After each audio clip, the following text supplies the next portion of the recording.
What's up mga idol? PBA trade approved na, Chris Newsome sa Hinebra. Pero bago mo sana ipagpatuloy ang panonood mo, ay huwag mong kalimutan na mag-subscribe bilang suporta sa aking YouTube channel. Maraming salamat idol.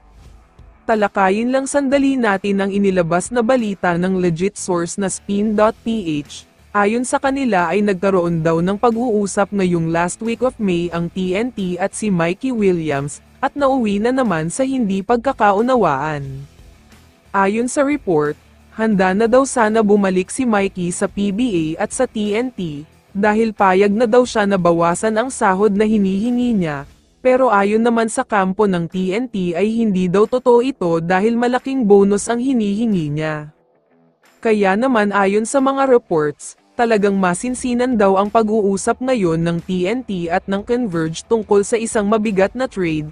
Sobrang interesado daw kasi sila na makuha ang former player at superstar ng TNT.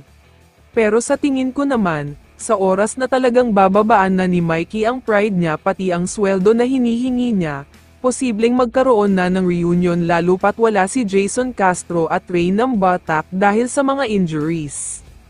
Samantala, lumipat na tayo sa balita tungkol kay Chris Newsome. Hindi naman nabago sa atin ang mga balita tungkol sa paglisa niya sa Meralco. Ito na ang sinasabing huling beses at huling pagkakataon na maglalaro siya dito. Papasok na kasi siya sa tinatawag na UFA or Unrestricted Free Agency. Tinatapos na lang niya ang ilang linggong kontrata niya, at after nga nito ay susubukan na daw niya ang UFA dahil malaya siyang lumipat sa team na gusto niya.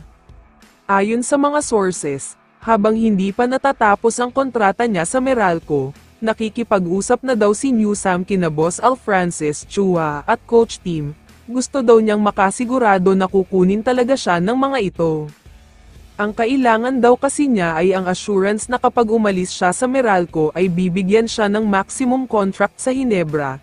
Ganyan na ganyan nga daw ang gagawin ng Hinebra at nangako sila na tutupad sila sa pangako na yan. Ayon pa sa balita, sinabihan na daw ng Hinebra management si Commissioner Willie Marshall, na mangyayari na nga ang trade na ito after matapos ang kontrata ni Newsome. Agad naman pumayag si Kumed dahil free agent naman. Sa tingin ko ay isa na ito sa biggest signing ng Hinebra, dahil matinding player ang makukuha nila, hindi basta-basta player lang si Newsome. Matindi maglaro ang player na yan kaya sobrang swerte talaga ang Hinebra sa kanya. Kaya naman kung ikaw ang tatanungin idol, ano ang masasabi mo kay Chris Newsome?